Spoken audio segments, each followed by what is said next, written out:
Good evening, everyone. I'd like to welcome everybody here to the December 3rd, 2024 PM Board of Supervisors meeting. I'll go ahead and call the meeting to order. The first order of business is we have our citizens forum where we will invite any citizen to come up and speak for 3 minutes on any topic that is not on the agenda. When you come up to speak, if you would, please state your name and magisterial district for the record. And we will go ahead and open up the citizens forum if anyone would like to come up and speak. Mr. Haight.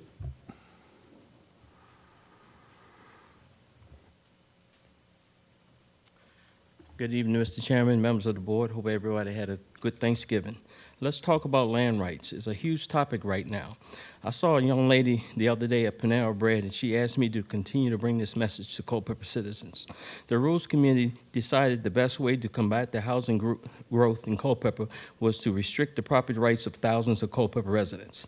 This created a lawsuit against the county, which will cost the taxpayers hundreds of thousands of dollars when it's all said and done. It also cost the taxpayers tens of thousands of dollars of wasted county employee time working on such downzoning mess. All these wasted resources and your tax dollars should have been spent solving problems that are real solutions. This has also created some collateral damage felt by Farm Bureau, which has lost many customers because of it. Some landowners were forced to subdivide land in anticipation of the changing zoning rules, causing a financial strain to their families, not to mention the impact on the zoning department and the flood of land division applications. The zoning and building departments are already overwhelmed and understaffed, and they don't need this extra workload. I'm afraid this overwhelming workload has caused morale issues, and we may cause employee retention to be hard to achieve. None of this should have happened, and it could have all been avoided. Only if the board would have listened to the citizens when they first suggested this downzoning. The bottom line is the decision of the Rules Committee is bringing forward these downzoning changes. It has caused an avalanche of problems. Last week, there was a planning commission meeting, and the Culpeper residents spoke loud and clear. They want absolutely none of these proposed Board of Supervisors downzoning changes. The proposed changes cause many problems while solving absolutely none. The problem is largely because of the large tract builders that build hundreds of homes at a time. It's time for the board to go back to the drawing board and bring us some real solutions. I invite everyone to the Planning Commission meeting tomorrow at 6 p.m. here. The Planning Commission will have a work session, and we need to send a strong message and ask them to reject the Board of Supervisors' suggestions. It's time for all the Board of Supervisors to listen to the Culpeper County residents. The lack of dialogue and communication is devastating, and it shows. We need more town hall meetings unless your minds are already made up.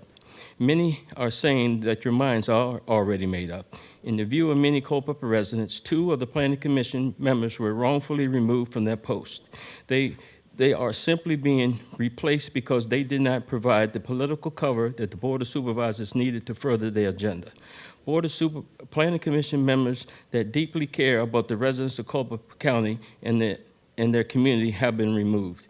Many feel that they were placed by political appointees to help forward some of the Board of Supervisors members' agenda to pass this downzoning. I surely hope that this isn't the case, but if it is true, you will find out soon. We live here because of the county atmosphere, but it looks like the overreaching government of the Beltway is creeping in. Mr. Haight, you're going to have to wrap this up, sir. Culpeper residents, it's time for you to wake up and get involved, or just cover your heads and go back to sleep. May God continue to bless Culpeper County and its residents, and thank you for your time.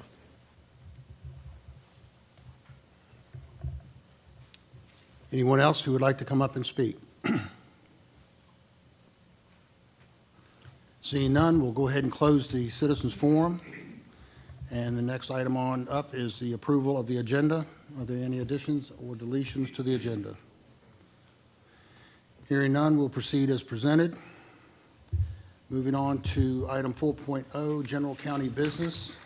The Board of Supervisors will hold a public hearing and will consider approval of an increase in the tipping fee at the Culpeper County Solid Waste Transfer Station. The proposed fee would increase by 6% from $67.50 to $71.50. And with this, I'll turn it over to our county administrator. Thank you, Mr. Chairman. As you noted this is a public hearing issue tonight. What's under consideration is an increase in tipping fees at the landfill of 6%. That's roughly $67.50 per ton, going up to $71.50 per ton. That is generally in keeping somewhere in the middle of the pack as far as the region goes. It still doesn't cover 100% of our costs, but our contract with our hauler at the solid waste transfer station goes up annually according to the consumer price index. And with that going up, this increase will help to cover that cost.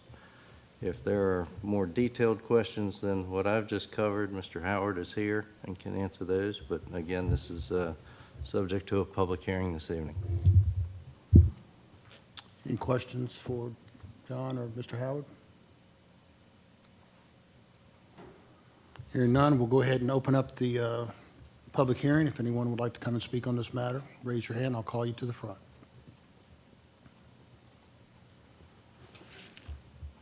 Seeing none, we'll close the public hearing and open it up for further discussion or motion.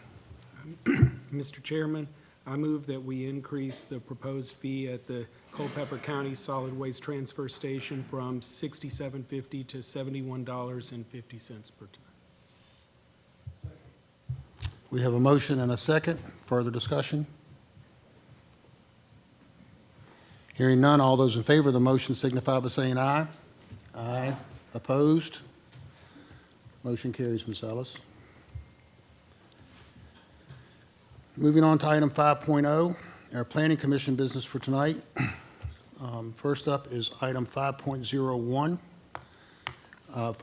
Case number Z-403-245, request by Ahmad Sadi Financial, LLC, to amend the proffers previously tendered and agreed to for property known as Stonehaven Village, located on routes 229 and 211. The property is currently zoned PUD, Plan Unit Development. And with this, we'll turn it over to our Zoning Administrator, Mr. Drumheller. Yes, Chairman Bates. I'll begin by reading a letter from the Planning Commission. Dear Chairman Bates, the Board of Supervisors will consider a request by Ahmad Sadeh of Sadeh Financial, LLC, to amend proffers previously tendered by Centex Home with original acceptance date of January 18, 2005, and last amended by Sadeh Financial, accepted by the Board of Supervisors on November 6, 2019. The property is currently zoned PUD, Plan Unit Development, and is known as Stonehaven Village, previously Clevenger's Village. The current proffer amendment application seeks primarily to change the layout, setback, massing, and timing of the existing approved commercial and employment uses. The subject property is located off of 229 Rixieville Road and 211 Lee Highway in the Jefferson Magisterial District. It's found on Tax Map 8, Parcels 1 and 1B. The case was considered by the Planning Commission after proper advertising and public hearing held on Wednesday, November 13th, 2024. The Planning Commission found that the proposed rezoning request is not supportive of the general purposes of promoting health, safety, and welfare of the general public. Upon motion duly carried, the Planning Commission recommends to the Board of Supervisors by a vote of 4-3 that the proposed proffer amendment request be denied. Sincerely, Sanford Reeves, Jr. Good evening, Mr. Chairman, members of the board. Neil read the Planning Commission recommendation to you with regards to Mr. Sadeh's proffer amendment application. Clevenger's Village was the original term or name for this development. It's more commonly known as Stonehaven Development now. It's well underway, as you all know. It's an active community with about 289 homes approximately already. Mr. Sadeh has retained the ownership of the commercial section, which is highlighted in red on the map on the screens there before you. That's all part of the same PUD, the Stonehaven development. The original intent, and still the intent today, is to make some minor adjustments to the proffer statement that was amended, as Neil read into the record, from January 18th of 2005, or January 18th of 2019. Was the last, or November 6th of 2019 was the last date from the original date of 2005. This would be a subsequent amendment if approved or accepted by the Board of Supervisors.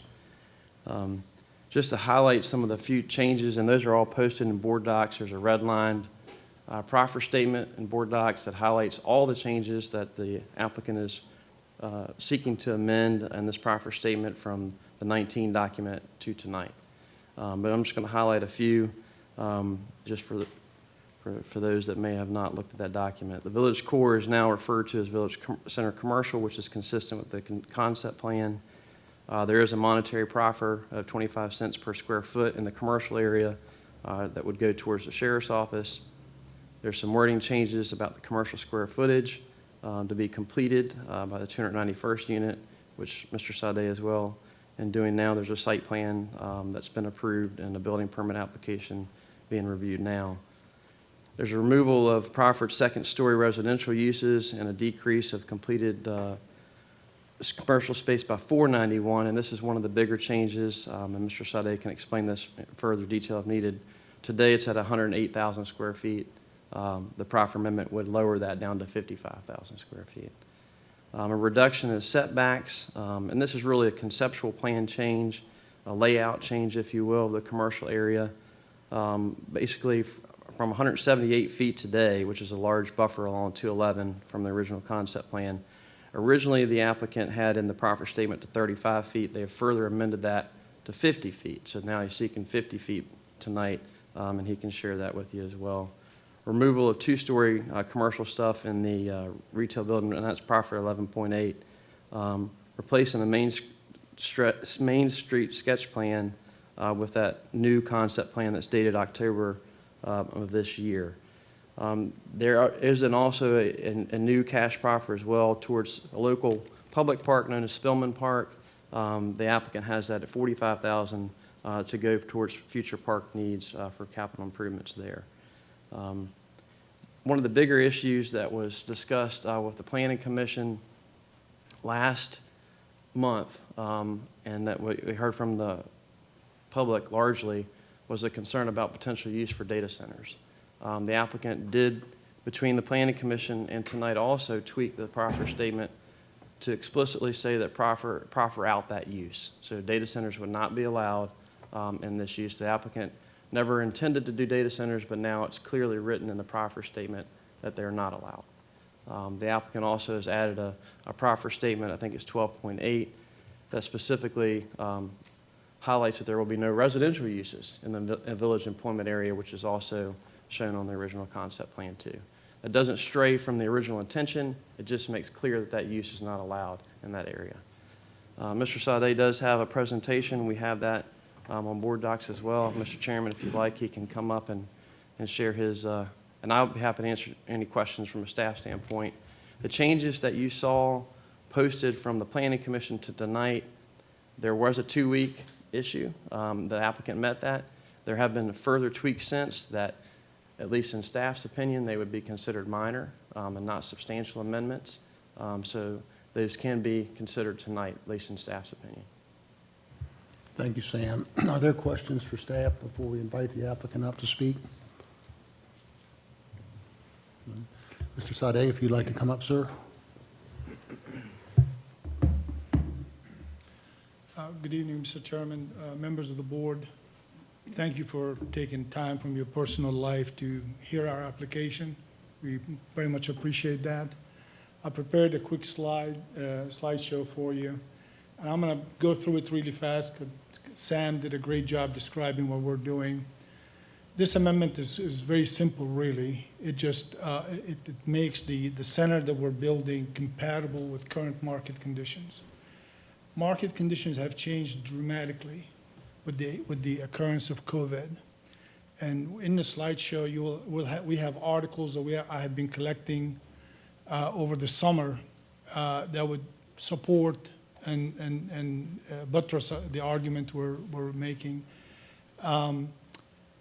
The absorption rate that we're seeing these days is much slower. Banks are not lending as much money as they used to. So we had to step back and adjust our approach to the project to make it compatible with current market conditions. This is a quick introduction. This project was rezoned in 2005. This is not a new rezoning. We bought it from Centex in 2018, re-engineered it, and we brought in Lennar, as you all know, and they're building the houses. Our focus is the commercial center, which continues to be our focus.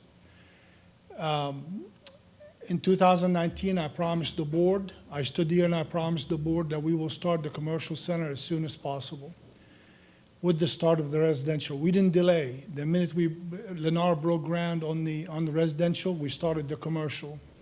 Today, I'm pleased to tell you, and I will show in this presentation, that the commercial center is graded, paved, and readily prepared to receive our first building. Our first building is being reviewed for permitting.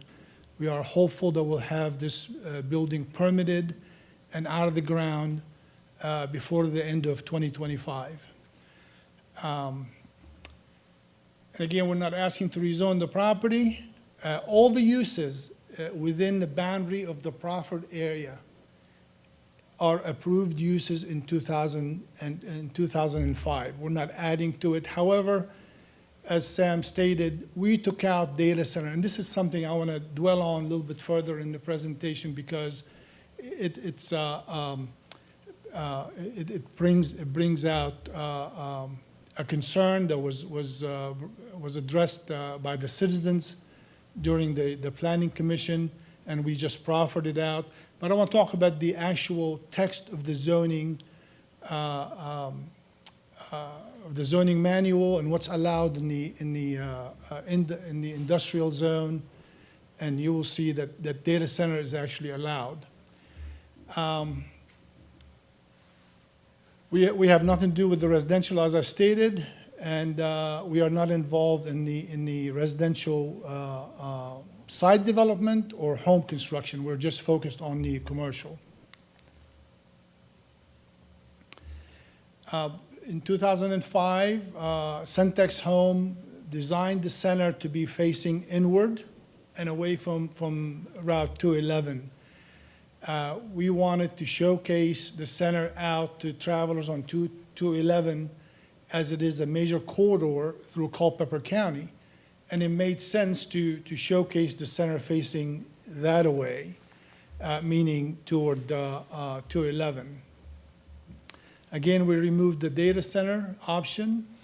The 12 apartments, unfortunately, because they're being built on top of commercial structures, they're not economically viable.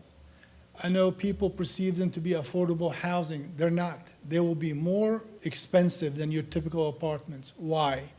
Because they'll be made out of structural steel, concrete, and they will have sprinkler system not typically seen in apartments. Apartments are wood construction, and these will be very expensive.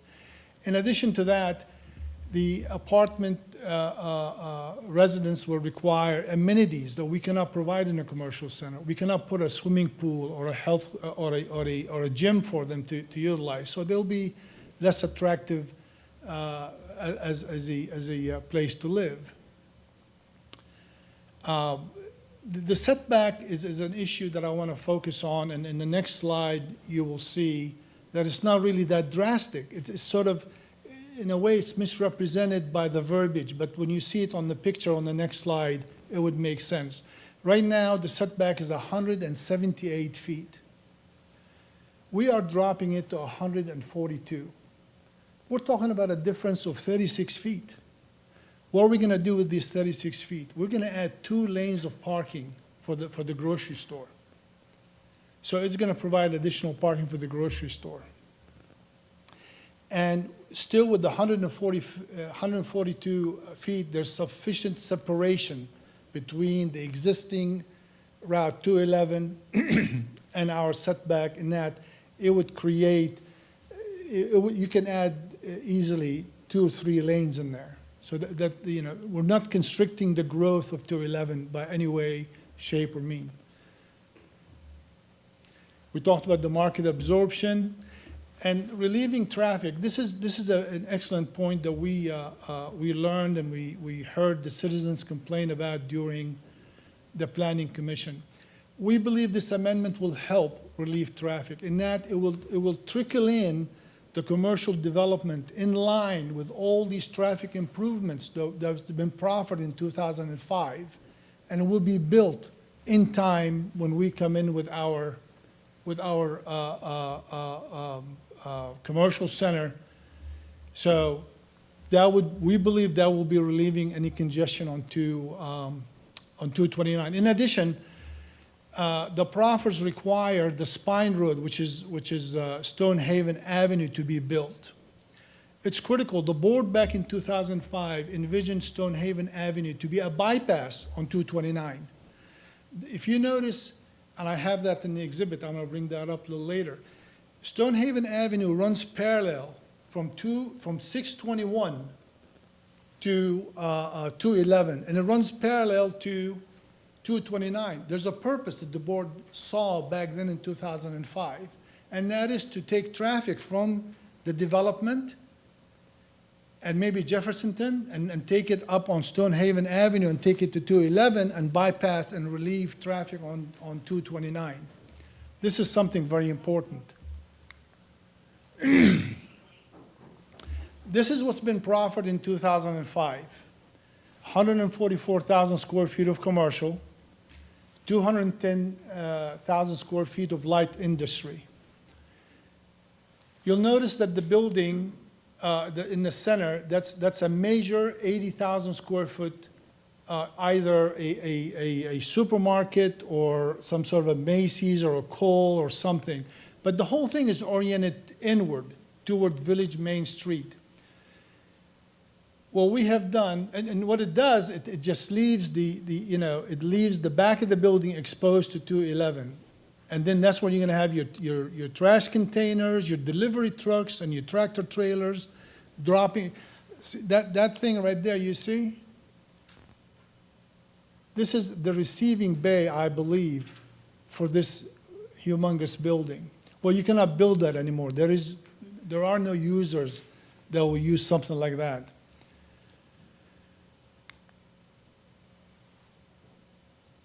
This is what we're doing today. We have designed the building to orient and look outward to showcase the development and the center on travelers on 211. A lot of people from Rappahannock County, people from Warrenton use this highway, and we want to attract them in here. We want to bring them into our center.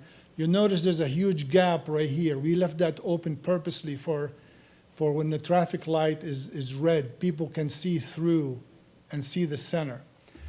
This building right here is Building A. This is right now in permitting, and we're hopeful that will be permitted soon and will go out to construction.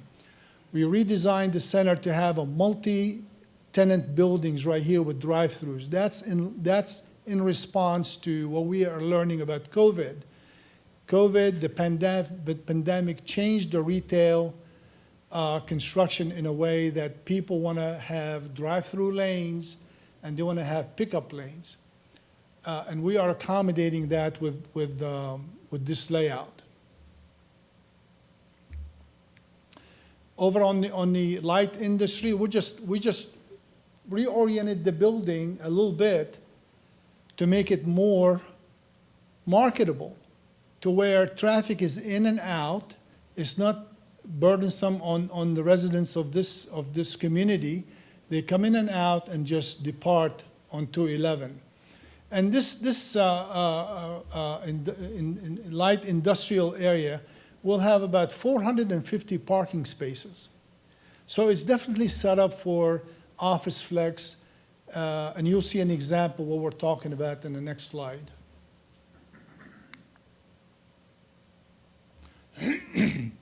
This is the setback as proposed in 2005, 178 feet. This is what we're asking for today, 142 feet, a reduction of 36 feet in the setback. We fall under the highway entrance corridor. I hope I'm saying it correctly. Our engineers would know the terminology better. What that requires us to have is quite a bit of landscaping right over here. So this whole area will be landscaped. The red line that you're looking at is the 50-foot setback mark. Look at the distance available for future growth of 211. Quite a bit. Already there's a right-of-way up to the blue line. And we are giving 22-foot addition to this right-of-way to the green line. And on top of that, we're setting back 50. So we're not really asking for a whole lot of reduction in the setback, just a minor reduction to accommodate more parking for the grocery store. We are going to continue building these buildings right here, the shops as you see, and the nice travelway. This has just got approved by the county and is going to go to construction. This is a shot of what you see out there today. It's paved. This is building A. Building B sits right here. And this is the grocery store pad. It looks a little skewed, but this is quite a bit of, it'll accommodate 25,000 square foot grocery store. And we have interest from grocers that want to come here, but they're waiting for more rooftops to develop.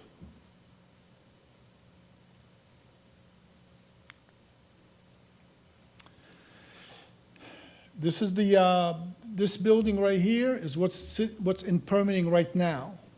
Once approved, we're anxious to go out there and start constructing it. The grocery store is not shown, but it sits right there. Between these two buildings, we're going to have a community center. In this picture, you have a band playing, or maybe we'll have some sort of a cookie sell-off or whatever for the community to gather and enjoy themselves. We plan to build that between these two buildings.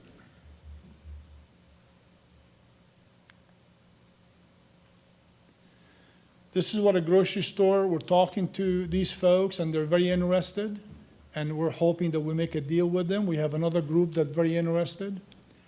This is another shot of building A, and the way we designed this building is designed to accommodate local end users that need 1,300 square feet but can be expanded to a larger by combining spaces. So it has small business in mind in the design. This is the building we plan to do or replicate. This building actually exists. This is a true picture. In 2019, when I met the board, this was in an actual design schematic. It exists today, and it's leased and looks fantastic. This is the back of the building. So even the back of it looks architecturally pleasing. This is the industrial development. We plan to do something like this. This is an industrial building in Prince William County, in Gainesville. The front of the building looks very attractive. It can have a variety of end users, from contractors to cabinet maker to baker to a flooring store. This is the back of that same building. You can see the roll-up doors, contractor box vans sitting right there. So this is existing today. This is another style of an industrial building with high ceiling. We're seeing a lot of demand for ceilings that are 35 foot tall for inside storage. COVID-19, I don't want to dwell on COVID-19, but it really had a marked effect on the retail landscape. I mean, there's been a clear switch to online shopping. Stores are cutting back because of decreased traffic. Nationals are not building. They're not starting any new projects. So we had to adapt to all that. So what we did, we became flexible and adapt to market changes. And by that I mean we added the pickup lanes, and we added the drive-through, which we're seeing a lot of people wanting that. And the multi-tenant, for example, that's a new product that I pointed out that we'll be building along 229. The significance of this building is that if you are a national like a Starbucks and you don't want to build your building, then we'll build it for you. Just come and lease it, and we'll have a drive-through. That's what a multi-tenant building will do.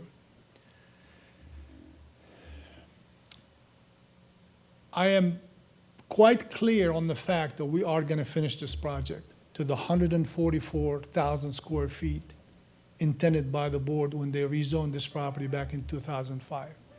We are committed to it. This is just ironing out some issues in the project that makes it more marketable and gets it advanced further and further into development. These are some select articles I've been collecting over the summer. I'm not going to bore you with it, but they're self-explanatory. Banks tightening credit. The whole economic outlook for commercial real estate is frozen. We're seeing a lot of conversions, shopping centers converting to residential, and this is one of many articles that we see happening. Store closures.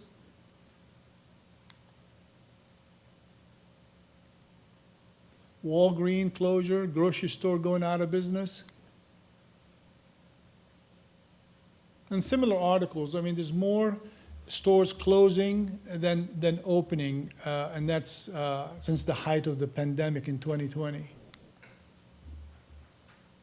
I'm sorry, I'm going fast because I believe that, you know, while you guys have it on board doc, you probably have looked at it already. This is a very important chart. This is the vacancy rate coming down from the 2008 recession. And then we start seeing retail big box closing. So the vacancy rates start to go up, and then COVID hit. And look what happened. It shot up because of COVID. And the government started dumping tons of money, and then it went back down. And then the money dried up, so it went back up again, and now they're forecasting it to be like this. And this is specific to the metro area within 30 miles of Washington, D.C.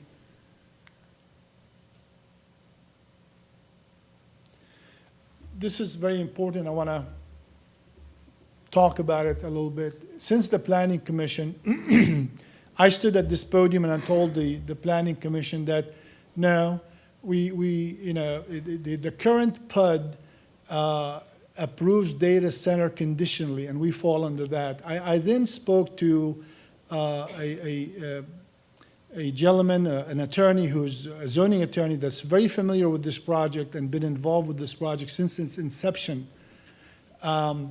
I spoke to him last Wednesday, and we discussed this at length. We fear that we may be grandfathered because this is what's been approved by the Board of Supervisors for light industry district. Prohibited uses residential, permitted uses data processing data centers, right there in black and white. And like I said, in 2024, the change that made it conditional. Well, we nailed that coffin shut with our proffer. There's no reason to worry about data centers anymore. With your approval of this amendment, on page 24 of the proffer statement, paragraph 12.7 clearly says no data centers. Paragraph 12.8 says there's not going to be any residential component in the commercial project.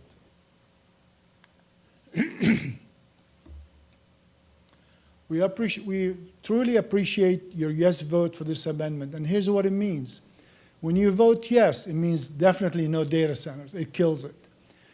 When you vote yes, it makes the project more appealing, and it will face forward on 211, and that would help us secure more national retailers. Excuse me. It will be relieving traffic, as I discussed, on 229 and 229-211 intersection by way of all these proffered traffic improvements that the board asked for, negotiated, and got back in 2005. Those will be billed in time when we come online with our commercial center. If we build to the current footage and we cannot lease, these buildings will stay vacant. Vacant building will be subject to vandalism. And it would stigmatize the center as a whole. It will be a negative thing for the center. So I think that will impact not only the value of the commercial center we're doing, but also the value of the adjacent community, housing adjacent. It's not a good thing for anybody. We are providing funding because of the vandalism issues that we've had during construction. We realize that we need visits from the sheriff's office to the center, and we provided funding for that, and Sam correctly stated it's 25 cents per square foot of commercial. We're providing $45,000 contribution toward the Spillman Park, and we hope that that will be something the community will enjoy.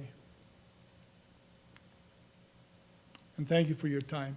If I may just scroll down here real quick.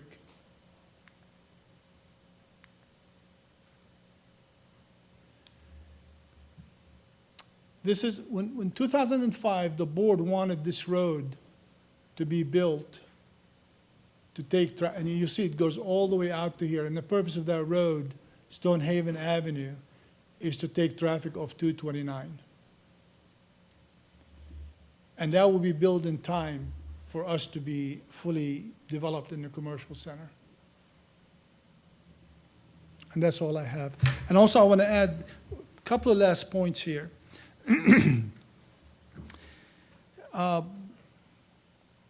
I know some of the citizens are concerned about dark skies.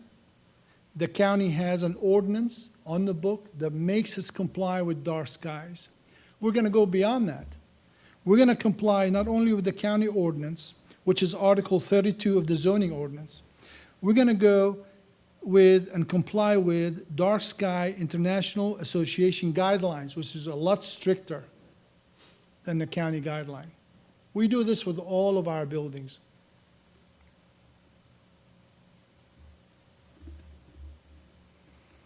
And that's all I have. Thank you very much for your time.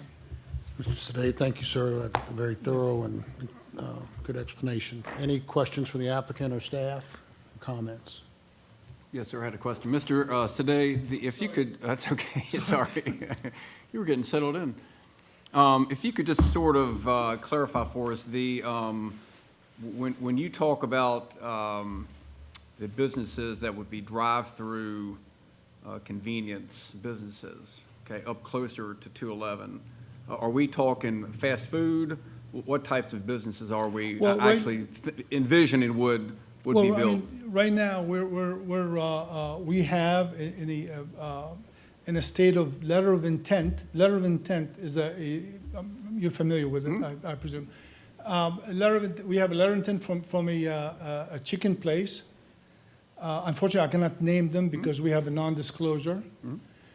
We have a prominent coffee retailer, widely known in the United States. They're interested. And we have Wawa. Wawa is waiting on this resolution of everything. We are competing, our site is competing against another site in Fauquier County. And we are the #1 choice for them. So these are in the bag already.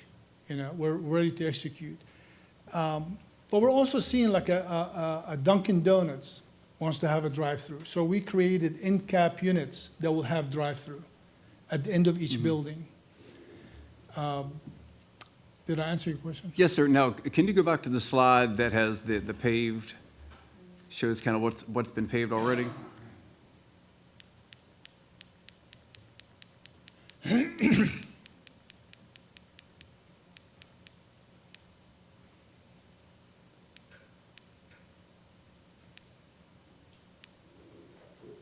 Yes, Perfect. Okay.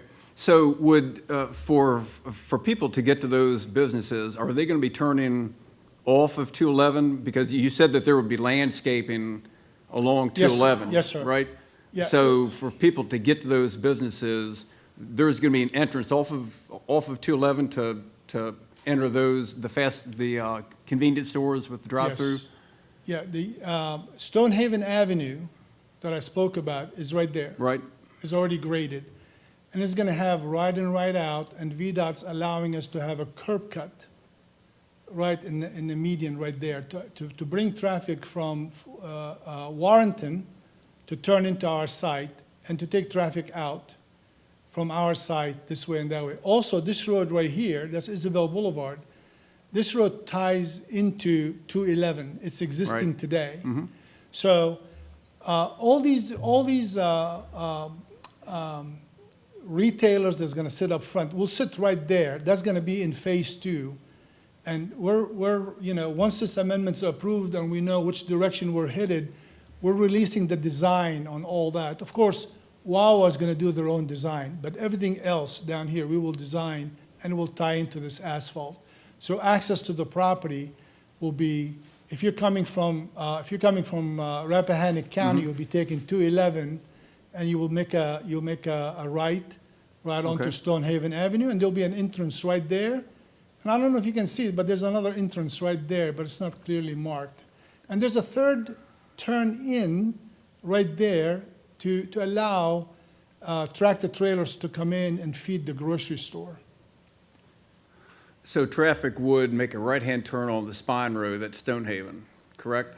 In order to access the businesses. Traffic coming in from Warrenton will make a left A turn. left-hand turn. Left And turn traffic coming onto- up from Rappahannock will, Make a right turn. gotcha, Yes, okay. and there'll be a right out. Traffic from our site will use Stonehaven Avenue, and we're right out toward Warrenton, and if they want to go to Rappahannock, they'll just come this way and take 229 and go Right. to the traffic light. And by the way, there's going to be a tremendous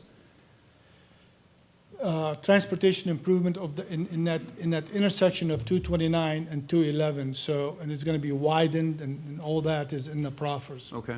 And the unpaved area, that strip right there at the bottom part, that's Isabel, that's Main Yes, sir, Street, that's correct? Isabel Boulevard, and it's going to go straight up. That's been approved, and it's been bid, and it's going to start construction right after the And holiday. so we have shops on both sides Yes, sir, there'll of be that. shops right here. That's also where your village, there was a green space on the Yes. on the diagram, correct? Yes. I mean, I can go to that.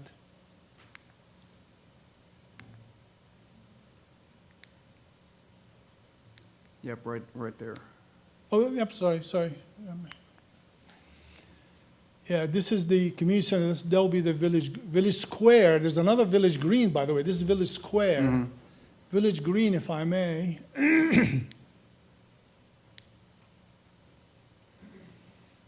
Village green is right there.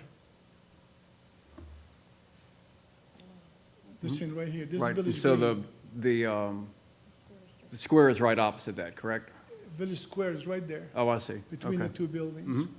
And this is going to be part of village green. gotcha, You okay. know, it's gonna be like a little park, and for, you know, whatever the community would like to use it for. All right, and the area to the far left, that long rectangular area, you said that's going to be open space so that people can, when they're coming up to 11, they can see, you know, what kinds of shops we have?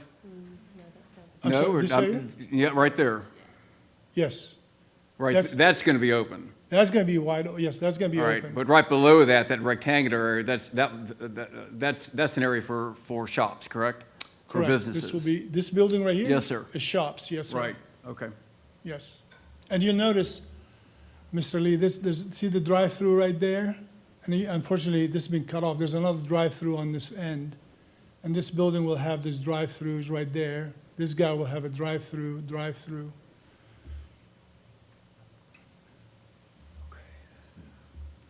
Thank you. Yes, sir. So I have a question. At what point do you guys start doing the landscaping along 211? Well, I mean, that's gonna be in phase 2.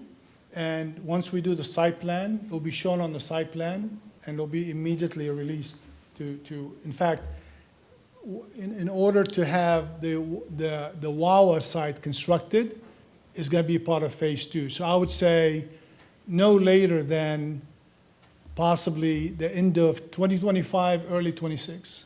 Okay.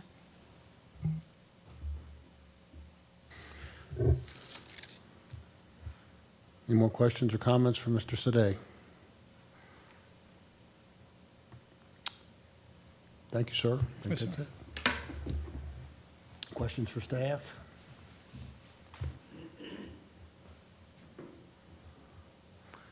If not, I just want to reiterate that before we open the public hearing, I know that was a contentious subject during the planning commission, but just to be clear that there is no data center and there is no additional houses. In fact, that the number of housing units has been decreased. So with that said, we'll go ahead and open up the public hearing for anyone who would like to come up here and speak. If you would raise your hand, I'll call you to the front.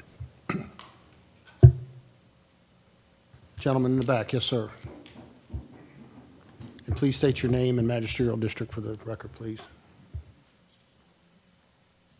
My name's Adam Neal. Not sure exactly what district, but I'm in the neighbor right next to it. My property butts up against this development. Back in 2005, you guys allowed for a development to come up there in Clevenger's Corner. We now have that's coming to fruition here now, and a lot of the arguments and stuff, I was there at the last meeting, a lot of the argument stuff, there's arguments that should have been done back in 2004, 2005 timeframe, but this is happening. And as the neighbor of it and seeing it develop through, I think it's incumbent upon everybody to kind of rally behind, because this is happening in one way or the other. And from what I've seen so far and from the briefings that I've seen, the development's coming together rather nicely. It seems like there's only just a few asked for it. Like I said, the data center wasn't going to be a thing, but now it's definitely not a thing, so I look at that as a win. But from my perspective, and once again, I've got a lot of skin in the game just because I'm living right next to this whole thing, but being the case and being the circumstance at hand here, I would emphatically would like to ask the board to push forward for a yes to this, just to get behind it, and let's have something nice versus dragging feet, kicking and screaming, and next thing you know, we got a halfway finished project, and with the potential to become an eyesore if we really just keep beating on this thing and not allowing it to develop as we asked for back in 2005. So, again, just for my vote, I would look to the board of saying yes, and like I say, I'm the one that's got to live right next to it, so I think that's what it's worth. Thank you. Thank you, sir. Yes, sir, in the very back.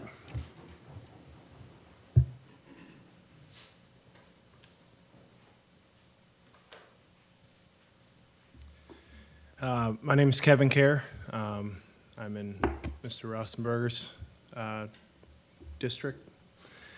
If I could just say what he said, as the biggest concern with all the citizens of Culpeper that I've spoken with was the data center. Now that that's not on the table, I agree that if we're going to do this, and we are, it should be nice, it should be robust, and it should service the community so that we don't have to go elsewhere to get these services. Thank you.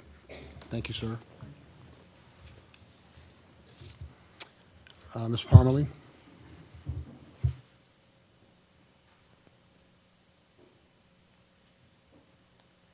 All right, thank you for the opportunity to speak. Sarah Parmalee, representing the Piedmont Environmental Council.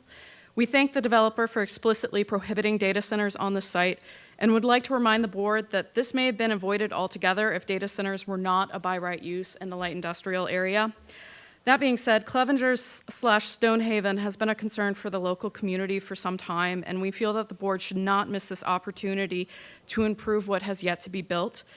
This is why we recommend that the board request the developer proffer design principles more in line with the existing architecture found in Culpeper and Warrenton, including lower buildings, brick and wood facades, and the use of natural colors. We feel that this would be better accepted by the community, many of whom moved to this area precisely to get away from this sort of intense development. We also ask that the landscaping be moved up to phase 1, if at all possible, again, to improve the aesthetics of the project. And we ask that the board not accept this amendment until, at a minimum, these changes have also been included in the proffers. Thank you. Thank you. Yes, sir.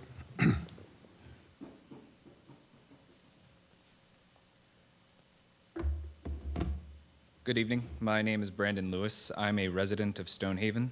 I'm also an International Dark Sky Association member and advocate, a published astrophotographer, and astronomical data scientist. I'm here to express some concerns over the proposed industrialization of the shopping development that's being discussed today. My concern is not about data centers, but rather the possibility of storage facilities, warehouses, and bright drive-through lights. As an IDA member, it's my role to attend meetings such as these to bring awareness of the effects of light pollution. I represent thousands across the globe who are trying to protect something truly invaluable.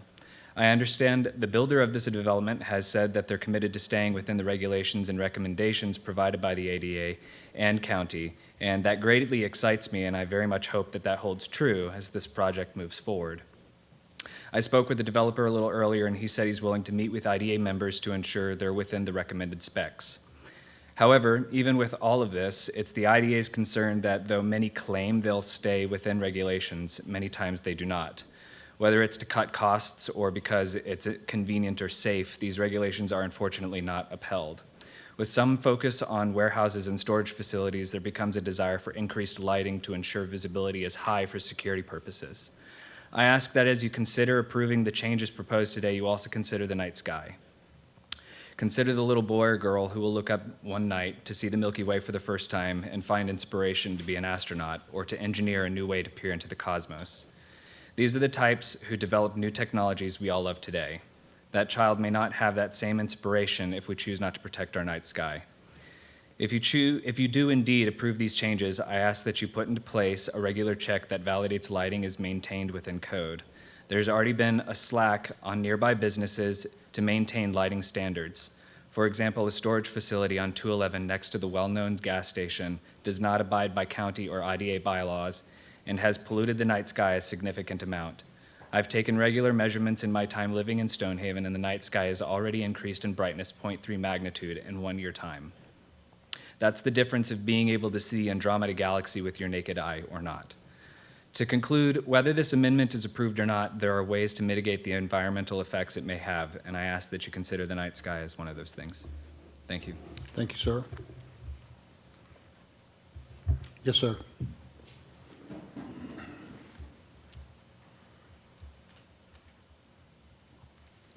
Thank you. My name is Bob Byrne. I live up off of Colvin Avenue. I think I'm in Mr. Rosenberger's district. I'm sure I'm in Mr. Rosenberger's district. I unfortunately recommend that the board recommend or follow the staff's recommendation to deny this proffer, at least temporarily. A little more work needs to be done on the amendments. One thing specifically, and I'm very glad to hear that the grocery store is still put in there, but the only thing that I've heard is that they identified a 25,000 square foot building. We don't know what the other buildings are going to be, how they're going to be allocated, or anything else. I understand that's all speculative, but I think we ought to have some idea of what their vision will be. Mr. Lee talked about whether they were going to be all fast foods, and when he looked at that, or when that was explained, they were all fast foods. What else is going to be there? One of the things that was mentioned is COVID, and the COVID impact on retail. Certainly, we all know that. But we're through COVID, and there are lots of things that are now moving forward that are different. Our businesses are requiring people to come to work, no longer working from home. And that changes how retail space and how retail demand is going to be. And I don't see that being allocated into that at this point in time. Again, how those retail spaces allocate is a weakness of the proffer. One other thing that I am particularly concerned about is Stonehaven's intersection with Route 211. What you've essentially done is not diverted, you've only diverted the traffic from, and people are going to bypass the light at 211 and put them out 200 feet down the road. You're going to have a left-hand turn coming across 211 into that area, plus you're going to have another 450 cars coming out of the development, the light industry development, another 200 or 300 feet down the road. Has not been accommodated in the traffic right now. The amended setback and right-of-way only goes to Stonehaven Boulevard. It doesn't go to the extent, to the full extent of their property, nor does it go beyond their property, which is there's an additional private land behind the proposed commercial development for light industry, and that's not being accommodated at all. So I think additional thinking and planning for that, because it's going to happen. And I guess the last thing, looking at their site plan, there seems to be, and I know there's an erosion and sediment control plan pending, but some of that certainly needs to be taken a very close look at. Based on their site plan, they're actually building on top of drainage areas and wetland. I know they've got pipe and they're putting it someplace, but it's going somewhere. And we need to take a very close look at that. So again, that's why I recommend a denial, and that I support your staff's recommendation for additional work on this proposal. Thank you. Thank you, sir. Is there anyone else who would like to come and speak on this matter?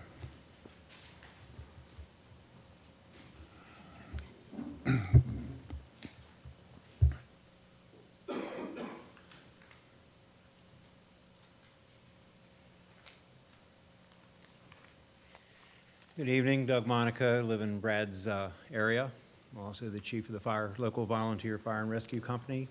I'll say a couple things.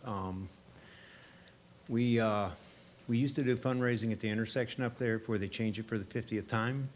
And one of our members almost got hit by a car with an auto collision occurred right in front of us.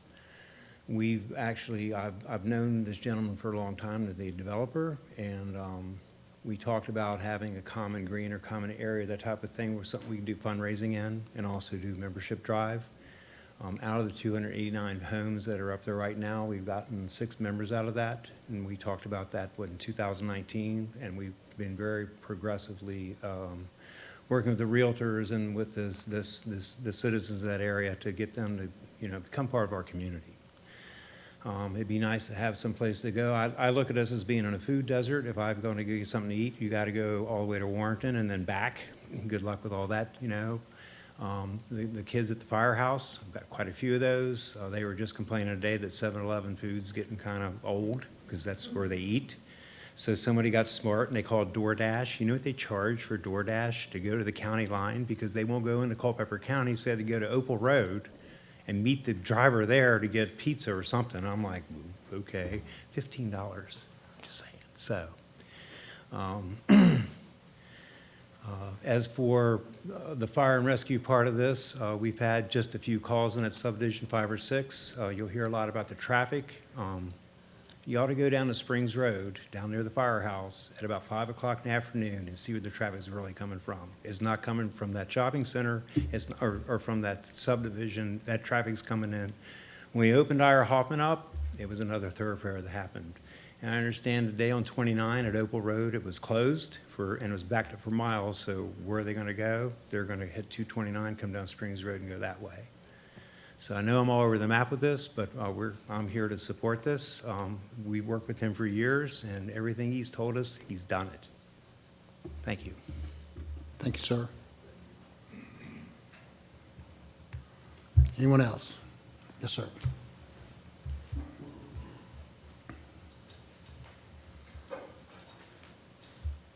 Good evening, Mr. Chairman and members of the board. My name is Dan Bauer. I'm a resident of Stonehaven. Moved to this community from Fairfax County and could have chosen a lot of places to move to. Chose Culpeper for the beauty, rural nature. Bonus has been the people, been wonderful. Something you don't find in most of Nova. Just a couple things. During the developer's presentation to the Planning Commission, he did mention that the original plan with the big box store, given the current market conditions, did not support, there was not enough traffic to support a big box store. Well, as a resident in Stonehaven, seeing the current traffic, as Chief just mentioned, I wouldn't want that amount of traffic if the plan stayed as it is and a big box store came here. a smaller footprint, I think is a good change if done responsibly. No data centers, I think we all love that. And also like to mention that we certainly, as a resident, certainly appreciate the additional proffer for Culpeper County Sheriff. We're up there in the northern corner of the county, and we certainly have, as most communities do, we have our construction vehicles coming through too fast, speeding, not stopping for stop signs. So a few more patrols up in that area would probably be appreciated. That's all I have. Thank you. Thank you, sir. Anyone else? Mr. Haight?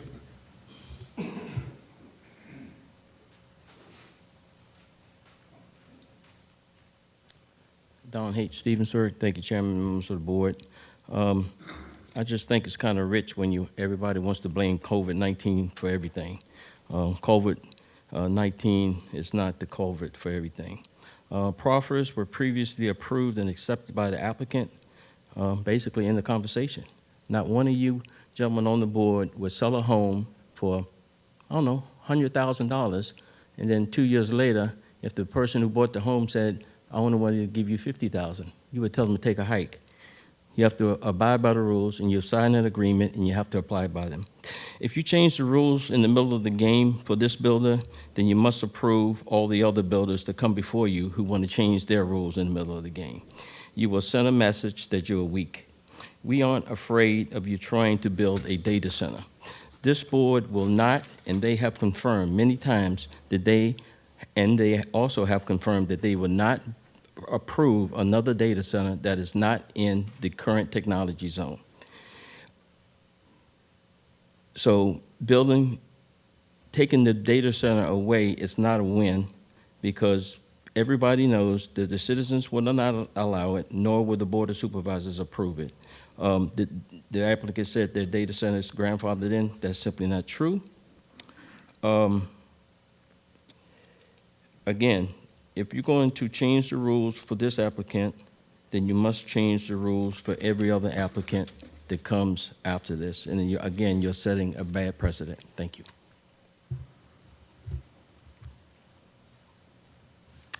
Anyone else who would like to come and speak on this matter?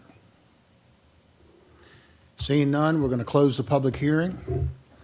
And again, we will open this up for discussion or a motion. Questions for staff? Mr. Chairman, I'll be the first one to speak up, and I think it's a good plan, sir. And I, for one, appreciate your good faith decision to take the data centers use out of the amendment, out of the equation, and that keeps us on target to not approve any more data centers. And I talk with data industry personnel a lot. I talk with people from Northern Virginia a lot. And they say that we're handling the data center development better than any other jurisdiction they've seen. And that's because we are concentrating it in one area, and we're done. We're not approving any more. And I appreciate your good faith proposal here tonight to take the data center usage out. I also appreciate your $45,000 to Spillman Park. So I support this. Mr. Chairman? Yes, sir. I think this is a good proposal. One, I think it's very important that we have successful retail up at this location. And I do believe that the retail market has changed, possibly because of COVID, possibly just because the retail market changes. But we need to be cognizant of those changes. I think you've determined what the market is. You have gone after some good retailers that will fit the needs. That's all very positive. The change in the proffers, the money to the park, the sheriff, and excluding data centers is also a very good piece, so I would support this. Anyone else? Mr. Lee? Yes, sir, Mr. Chairman. Just regarding the night skies issue, I think that actually is very important, and I wanted to, first of all, thank Mr. Sadeh for your commitment to the international guidelines. But to address the other gentleman's concern regarding night skies, I did want to, I guess, ask Sam if what kind of a mechanism do we have to, you know, to make sure that that is being adhered to especially over time? Sure. Right now, we have a lighting ordinance. Mr. Sadeh alluded to that. That is our enforcement mechanism. It's Article 32, I believe, of the zoning ordinance. A photometric plan with any commercial development is submitted as part of the site plan. That photometric plan talks about where the light can and can't go on the property, light thresholds, the actual type of light fixtures, the height of the light fixtures, and so on. It does not, as Mr. Sadeh said, it's our own guidelines, it's our own rules. It does not follow the national dark sky guidelines that he voluntarily is wanting to do. We can certainly check that with any site plan that comes in, but that's not something that we can enforce. But we can enforce our own article, which is our lighting standards that we've had for a number of years. Storage units across the street predate that ordinance. Just you know, in case anyone was curious about that, if they were to redevelop, that ordinance would apply to them, but the storage units across 211 predated our lighting ordinance. That's why that doesn't follow that today. Right. That it will not be the case for anything that Mr. Sadeh develops. So. We could have citizen enforcement from our gentleman here. And Supervisor Lee, that has been a concern, and to Mr. Sadeh's credit, he's tried to answer that so far. We've heard from a number of people that have that same concern. So. Anyone else? Mr. Chairman, if I may, if the board would indulge me just a few minutes. I've been here a long time, and I want to give you a little bit of a history lesson, not go all the way back because it'd probably take longer than the presentation. But before Syntax bought this property, it was a consortium of individuals who bought it. They're the ones that developed the South Wales as it exists today. They owned this property. Shortly after they bought it, they asked me to sit down and talk with them. I said, sure, I'll be glad to. And they said they wanted to come in here and they wanted to be a part of the community. They wanted to blend in. And so everything sounded good. And I said, well, you've got the perfect opportunity here to do it. You got 2,500 acres of land, plus or minus. You can pull your development in off of the roads, put it in the center of the place. Nobody will ever know it's here but the people that live here. And you'll have your own buffers from the natural landscape that's there. Well, you can see how they listened to me if you look at what's going on now. Then Syntax came along and bought this property, came before this board to get this rezoning. I fought it as hard as I've ever fought anything during my tenure on this board because I thought it could be a better development than what they were bringing forward. But I lost that vote. It weighed heavy on me, probably heavier than any vote I've ever lost. But the die was cast in 2005 when the board made the decision to rezone this. Then we talked about the issues of COVID. I can tell you one thing, those houses on that corner are going up faster than they would if we hadn't had COVID because everybody's trying to get the hell out of Fairfax and Prince William and looking for God's country that at this point in time we still have, and I hope we will have it into the future. That remains to be seen. The gentleman with the dark skies, I agree with you wholeheartedly. If you really want to see good skies, go to Rappahannock. You can't see them in Culpeper like you used to be able to. But I think Mr. Sadeh said he was going to follow those guidelines, and I've got no reason to disbelieve him because I will say this. I've only met a couple of developers in my tenure on this board that I'd give you a dime for. He happens to be one of them because I think he's a man of his word. As has been alluded to here, there's no reason in building a bunch of stores up there that nobody's going to come into. I like the possibility and had the opportunity that would check houses up until this got in place. That I thought was a good thing, but I think to require that is going to do several things. You're going to have stores built nobody's going to be in, and it will not attract other stores. You're going to have stores to attract stores, number one. Number two, I think that ultimately allowing this to happen is a better way to go about it. I hate to lose that, but I think in order to secure the ability, as it's been put forward here today, to stop the rightful, by right use, and I think it is a by right use. If you talk to an attorney, I think they'll tell you the same thing. I know the attorney he talked to, he was involved with the rezoning of this property in 2005. But for the board to think, sitting here, that we're through with data centers, we are a magnet for data centers because of the price of the land, because of where we're located and what they're paying for in other areas. This board is subject to change at any time. And the next board members that come along here may decide we want to open it up for data centers. So do you take the proper amendment that's here to safeguard not having a data center? Or do you roll the dice and say, okay, we're going to go against this and we'll take our chances? There's nothing to say. Mr. Sadie and I are probably about the same age. We're not going to be around forever. Something could happen. This property be sold. Somebody else buy it, and they'll try to program a data center down your throat. Well, the first thing you're going to say is, well, they can't do it because they're going to have a substation. There's a substation sitting within 1.5 miles of this off a 64 kV line. So they don't have to have the permit to build that. So, I mean, I think it's a matter of looking at this from the standpoint of what is the best thing to do here. I mean, I'd rather not see any of it. I don't mind driving to Warrenton. I get away every once in a while. But the only bright spot in this whole development is having the ability for people to be able to spend dollars in Culpeper County that will generate sales tax revenue that will be earmarked to come back to Culpeper County to helpfully pay for education. And I've got really, really good friends who have called me relative to this in the last several days. One of them, matter of fact, was a campaign treasurer for me one time when I ran. I love her to death. I don't know whether she's going to agree with my comments tonight. I'm sure she may be watching. And if she is, I hope she doesn't shoot me.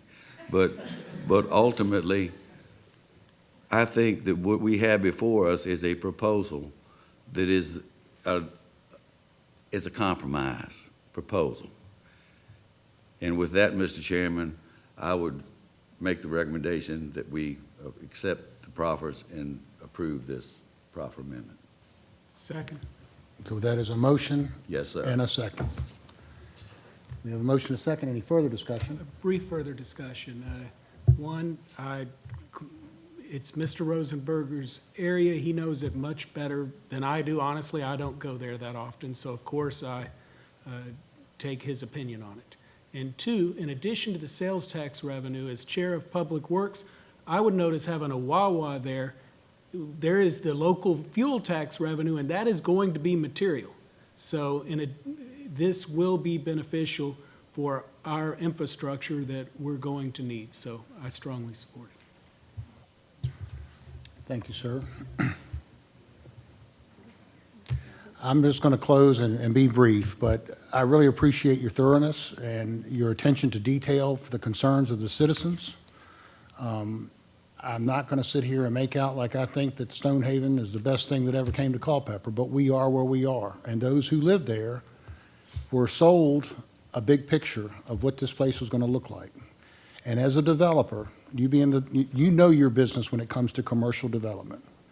And I greatly appreciate the fact that you looked at this thing that was designed by a housing developer, this commercial portion, that was totally backwards from what it should be. You could have very well said, you know what, we're going to put these things up, we're going to meet our requirements, and I'm going to move on to the next county. But you didn't do that. We are not going to be stuck with vacant buildings with graffiti that the sheriff's office is going to have to be running back and forth because there's not good stuff going on up there. So I just want to say thank you for being thorough, for looking at the needs of the citizens and looking at the best possible solution to this commercial. And just let me throw this out, that I have been contacted by supervisors from Rappahannock who, one, they want to see this landscaping, which, you know, Article 33 of our zoning ordinance will surely address that. But they are so excited that now they don't have just one stop going to Front Royal or going all the way to Warrenton or going all the way to Culpeper. They will now have an area that they can go to a grocery store, which is midway. So again, thank you for being thorough, and I do fully support this. So that said, we have a motion and a second on the floor. All those in favor of the motion signify by saying aye. Aye. Opposed? It's unanimous, Ms. Ellis. Thank you. Thank you, sir. Thank you all. Moving on to case number 5.02. I'm sorry, item 5.02, case number U2248-24-1. Request by the town of Culpeper for a conditional use permit to allow the construction and operation of a reclaimed water system to include an elevated storage tank. The property is located at the intersections of Route 699 and 799. And with this, I'll turn it over to Neil. Yep. Yes, Mr. Chairman, I'll read the letter from the Planning Commission. Dear Chairman Bates, the Board of Supervisors will consider a request by the town of Culpeper for a conditional use to allow the construction and operation of a reclaimed water system to include an elevated storage tank per Article 7, Section 7.1A-2-3.8, Utilities, and general accordance with Article 17, Conditional Use Permits. The subject property is zoned LI, Light Industrial, and is located at the corner of East Chandler Street, 699, and McDevitt Drive, Route 799, and is found on Tax Map 41, Parcel 106F in the Stevensburg Magisterial District. The Board of Supervisors will consider, review, and make finding as to whether the general location and approximate location, character, and extent of the proposed reclaimed water system is substantially in accord with the county's adopted comprehensive plan or part thereof in accordance with Code of Virginia 1950 as amended, Section 15.2-2232. The board is also responsible for making a determination as to the approval or disapproval of the subject use permit application. The case was considered by the Planning Commission after proper advertising and public hearing held on Wednesday, November 13th, 2024. The Planning Commission found that the request to be in conformance with Article 7, Section 7.1A-2-3.8, and in accordance with Article 17 of the zoning ordinance. Upon motion duly carried, the Planning Commission made a finding by an 8-0 vote that the general location or approximate location, character, and extent of the proposed reclaimed water system is in substantial accord with the county's adopted comprehensive plan. The board additionally, the Planning Commission recommends to the Board of Supervisors by 8-0 vote that the proposed conditional use permit be approved. Sincerely, Sanford Reeves, Jr. Mr. Chairman, members of the board, we have a unique, what I would call a pretty unique, to Culpeper, be a first, conditional use permit from the town of Culpeper for a reclaimed water system. We don't have one today. Mr. Hively is here, town manager with the town of Culpeper. We do have a presentation from him, and he'll explain all the details. From a process standpoint, a public utility in this area does require a special use permit or a conditional use permit, so the town properly applied for that. It also, because it's a public utility, needed a substantial accord finding. Neil read that into the record from the Planning Commission, that they found substantial accord with the comprehensive plan. Large part, several chapters of the comprehensive plan, but chapter 4 is one that I think it definitely supports, and that's an environmental chapter. We mentioned, the support of environmental resources or protecting those. This is one way to do that for the county and for the town of Culpeper. It's a resource that is treated, effluent from the town has it, they control it, they treat it, they maintain it, and then it goes away. This is a way to capture that resource, reuse it for something else, for an emergent industry in the CTZ, the Culpeper Technology Zone, which is our data center campus area. The property that we're looking at is in the county. It's part of the Peterson Group that is working on the development as we speak for data center facility. It's part of their site plan development, and the blue star is the approximate location, and the town has a better graphic that they submitted that's posted on board docs in their concept plan that shows a triangle area about where it would be on the property. But that's at the corner of Chandler Street and McDevitt.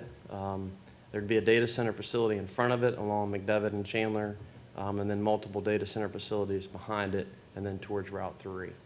That's part of this facility. This is one facility out of multiple in this area that the board, that you are well aware of. And this would be a 205-foot tall tower. It's not going to be not seen when you're driving down McDevitt or Chandler Street especially.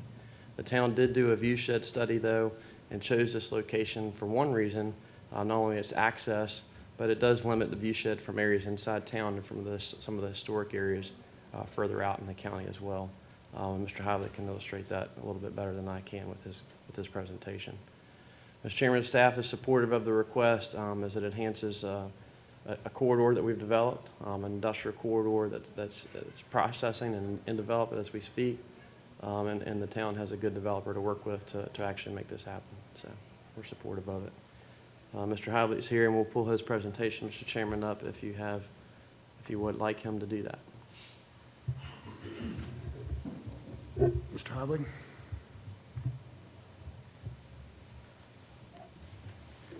Mr. Chairman, members of the board, thank you for this opportunity to speak to you this evening. Let me look at this thing and figure out which button I'm supposed to push. I think this is the right one.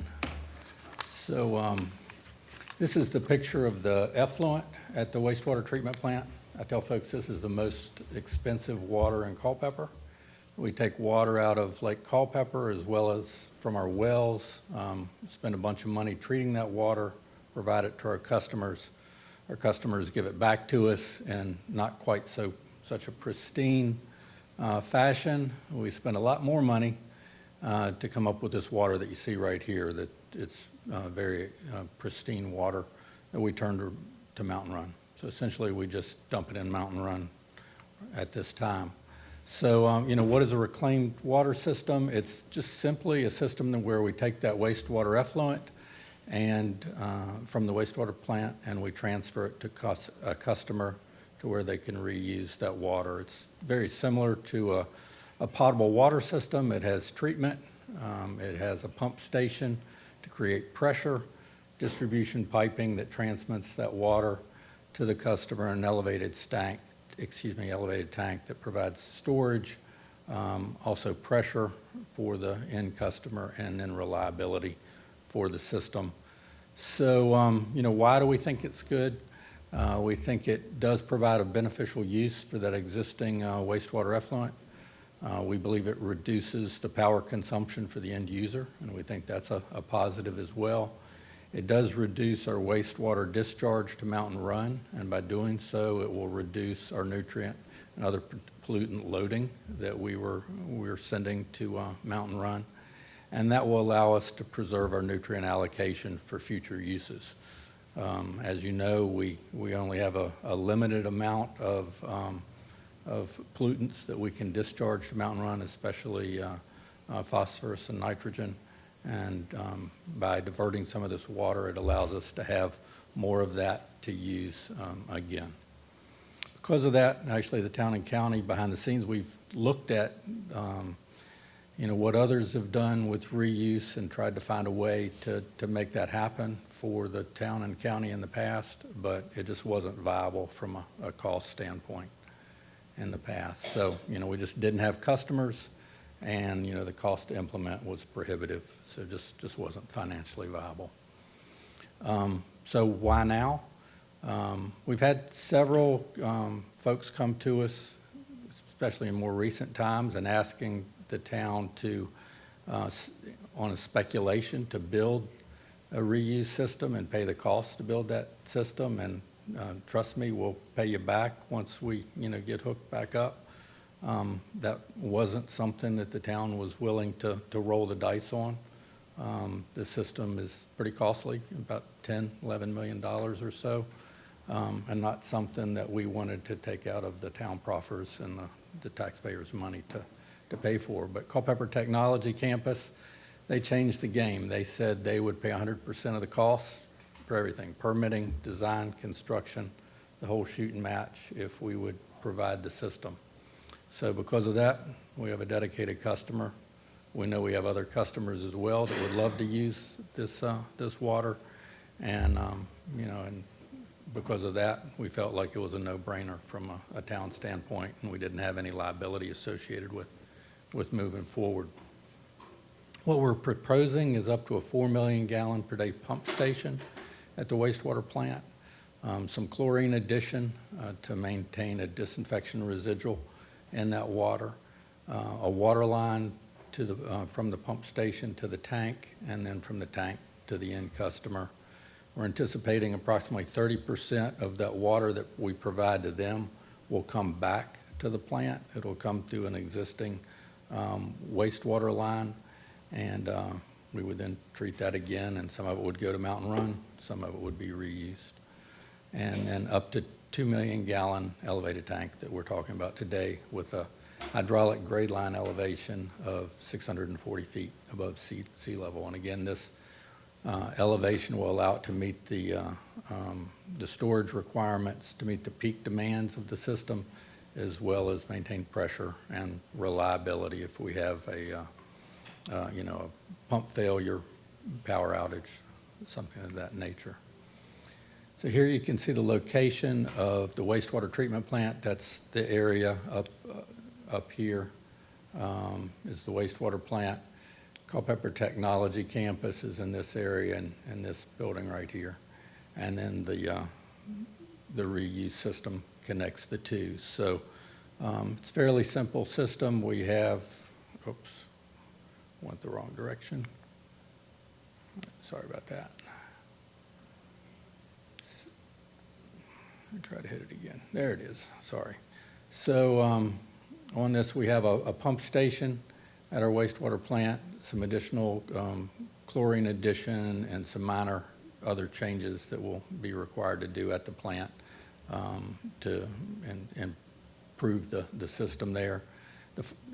The pipeline, which is in purple, going to the 2 million gallon tank, and from there the water would flow by gravity through a line owned by the data center to serve them.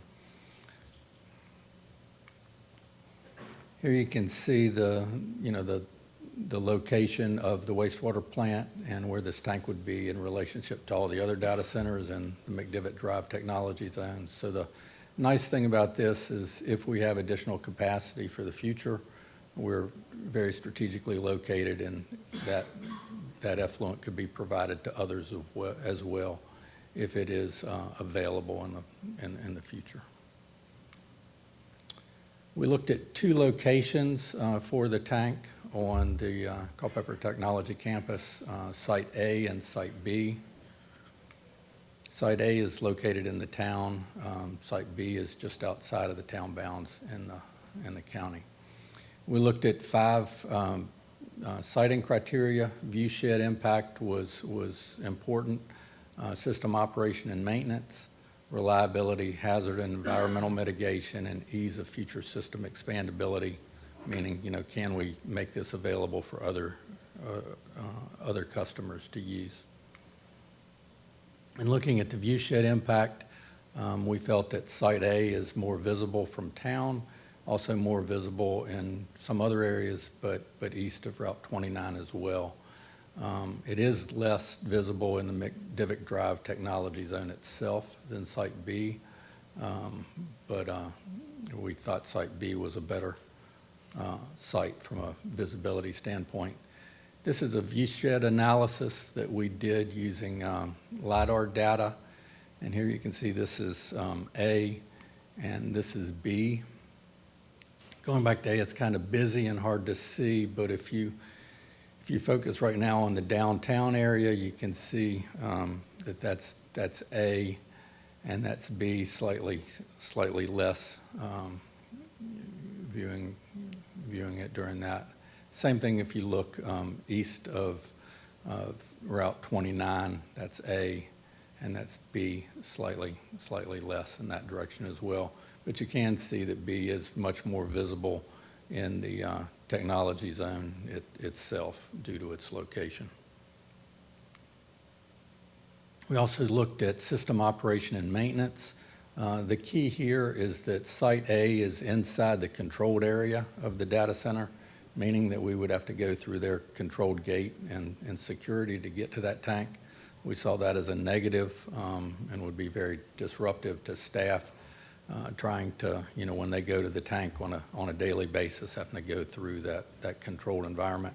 Whereas Site B is outside that controlled environment, so where we would have complete access to get to that tank for operation and maintenance.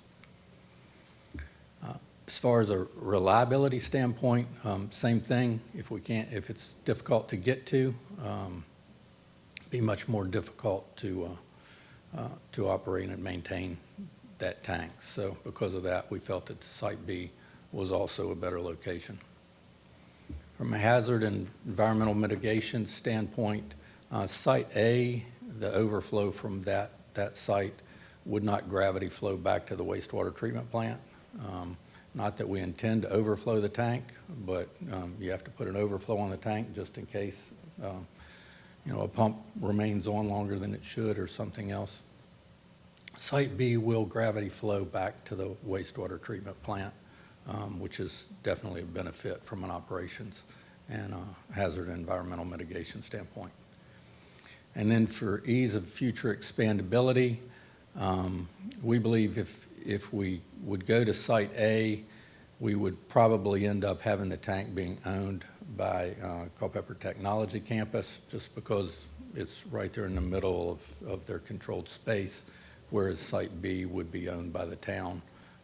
Because of that, we would be able to use that tank to help provide that pressure and storage needed if there were other users as well.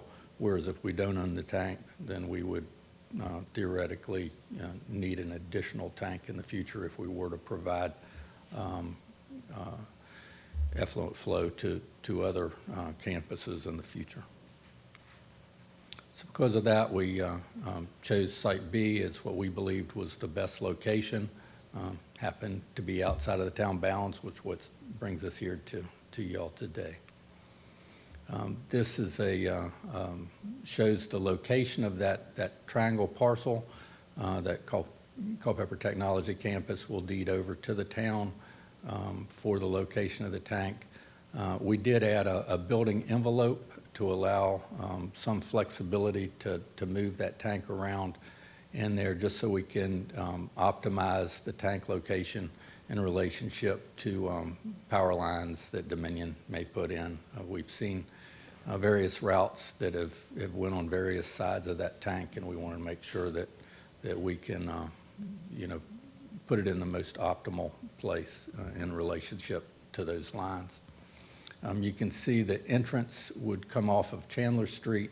It would use the same entrance that they proposed to use to get to maintain their stormwater pond. And we would just tee off of that and go to the tank to maintain the tank. As far as some of the dimensions of the tank, again, it's a 2 million gallon tank, 195 feet to the overflow. But probably more importantly to you is we're estimating 205 feet or no higher than 205 feet to the top structure, which would be the handrail that would be on the top of the tank that's used when people are up there maintaining it and working on the tank. The diameter of the tank is 92.5 feet. The bowl height is 45 feet, and the shaft diameter of 52 feet. This is the type of tank that we're proposing. This is called a composite tank. The shaft is made out of concrete, and then the portion that holds water is the steel structure on top. And unlike the high pressure zone tank that we built, due to the capacity of this tank, it kind of pushes you into a different style of tank as far as what is typically used for a 2 million gallon tank. This does show a logo on the tank. The town currently does not plan to put a logo on the tank, primarily because we don't think, in looking at the view shed analysis, we do not believe that this tank is going to be overly visible from any of the entry corridors, 29 or 15, for example. You'll be able to see it from 29, but I think you'll see it from 29 if you're looking sideways, not like the high pressure zone tank that you see it when you're going down 29 for, a long distance as well as, up 15. It kind of, I like it when I'm, coming back from Orange. I know I'm getting close to town when I can see the tank. But if y'all would like a logo on it, just let me know. Be happy to put it on there for you. This is more of an engineering drawing of the tank. It shows more interior type piping, so you won't see that. The only thing you'll really see is at the very base, there's a pipe that comes out of the tank, and that's the overflow, and then discharges into a gravity sewer that would flow back to the plant itself. So as far as comparing this tank to other tanks, just to give you an idea of what it's going to look like, again, to the overflow, it's 195 feet at Site B and a hydraulic grade line of 640 feet above sea level. When you compare that to the elevated tank that's in town, it's slightly shorter, 179 feet to the overflow, and that tank is 20 feet lower from relative, from sea level than the proposed tank. When you compare it to the high pressure zone tank, the one out on 15 that was last built, it's a shorter tank, 159 feet to the overflow, but it's 50 feet taller. So actually, when you look at the view shed analysis, that tank is more visible, from the distance than we believe the proposed tank will be, or the elevated tank in town.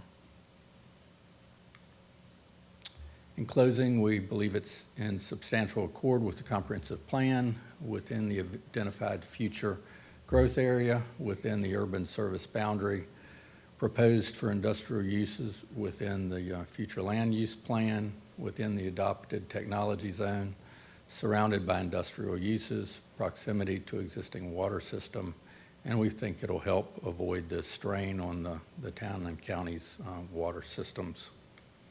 And again, going back to the beneficial uses, beneficial use of the existing effluent that we have, reducing the power to those, that end user, and reduces the wastewater discharge to Mountain Run, and then preserving our nutrient allocation for future uses.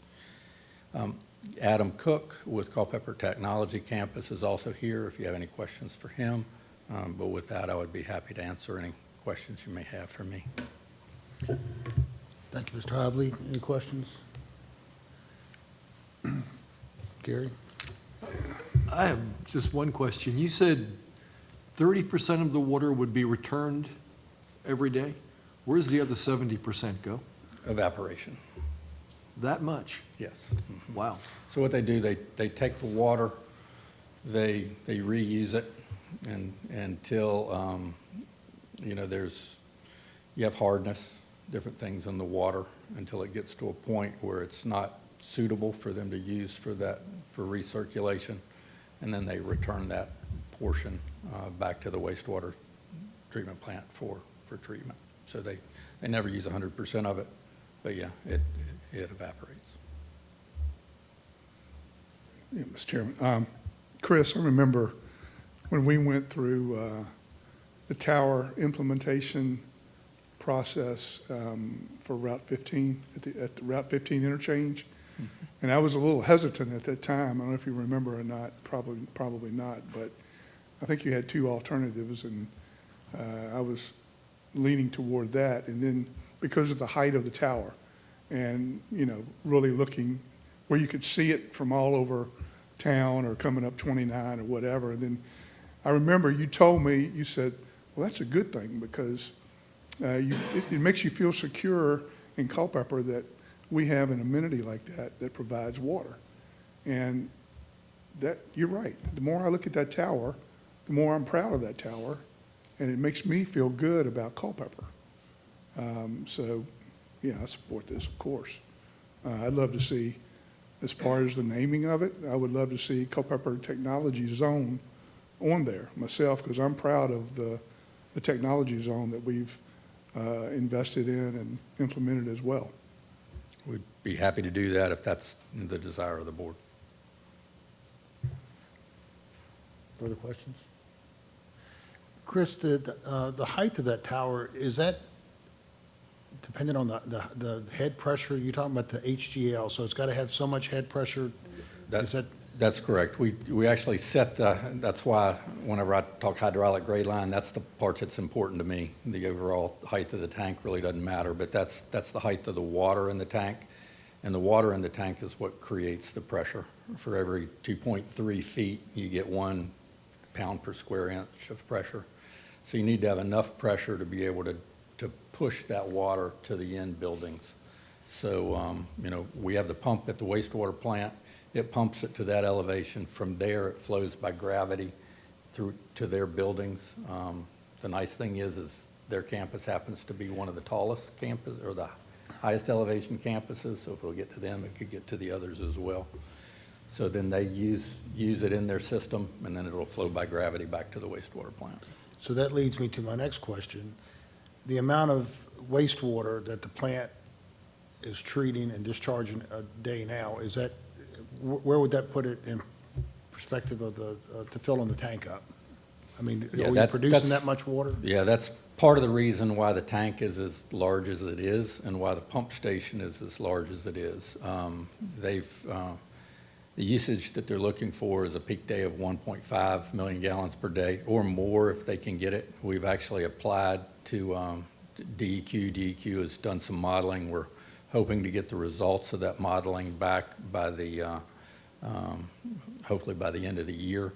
That will tell us exactly how much they'll allow to be diverted from the plant.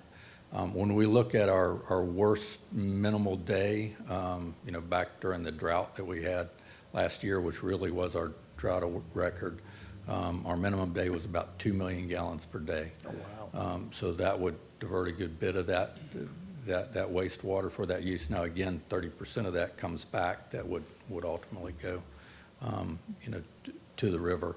But that wastewater flow doesn't come to us consistently all throughout the day. And in those very dry times, we have very little that's coming in early in the morning, you know, because people haven't woken up and, you know, and done what they're doing. And then it gets higher later on in the day. So the reason we have that 4 million gallon per day pump and the big tank is to be able to get that water up in the tank and to be able to meet those needs.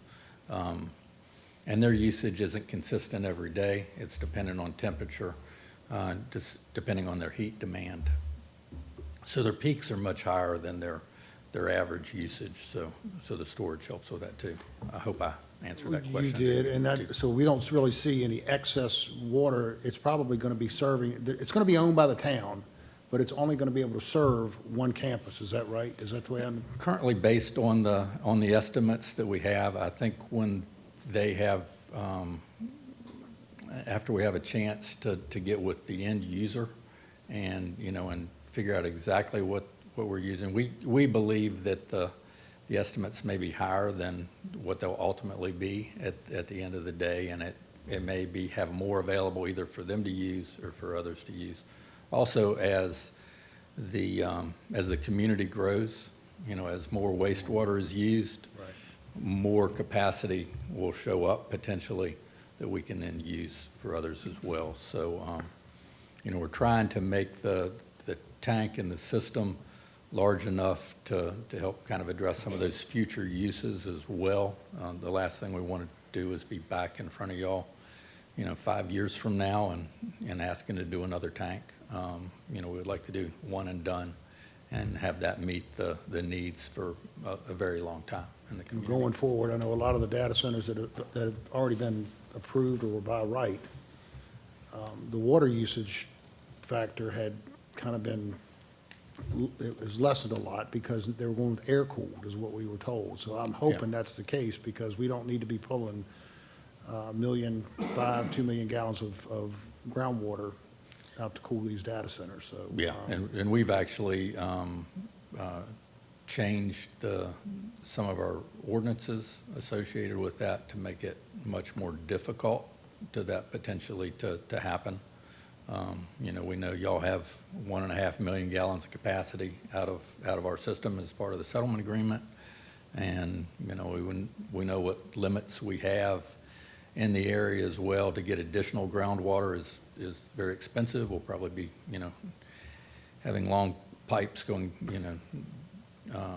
down 29, to try to find that. So we definitely need to protect the resources that we have. So we've, put things in place to minimize the ability for that to happen. Using reuse water, we see that different than using well water, for sure. Thank And I would like to point out of the water that we take, currently we use about half of the water that we use in the system is well water, and about half is surface water. So, we're still returning a good portion back to Mountain Run compared to what we took out of Mountain Run. Any other questions or comments? Thank you, sir. Thank you very much. That said, we'll go ahead and open up the public hearing. For anyone who would like to come and speak on this matter, if you'd raise your hand, I'll call you to the podium. Seeing none, we'll close the public hearing and open it back up for discussion or motion. Mr. Chairman, first I'd like to thank the Culpeper Technology Campus for volunteering to pay for the addition of this amenity for our campus. One of the biggest things as we were approving these data center applications for rezoning was the fact of water usage was huge. And I want to thank you guys for stepping up to the plate and understanding that this campus is something we need to be proud of, and we need to be able to focus on those concerns. So thank you. With that, I would like to move to approve the draft resolution of approval for case number U-2248-24-1. Second. We have a motion and a second. Further discussion. Yes, Mr. Chairman, I just wanted to echo Supervisor Gugino's comments and thank the town of Culpeper for being so progressive and for being so committed to environmentally friendly practices, especially as we work towards establishing an environmentally friendly and green technology park in Culpeper. So thank you. Any more comments? Hearing none, all those in favor of the motion signify by saying aye. Aye. Opposed? And it's unanimous, Ms. Ellis. And with that, I wish everybody a happy holiday, Merry Christmas, and we'll entertain a motion to adjourn. We are adjourned.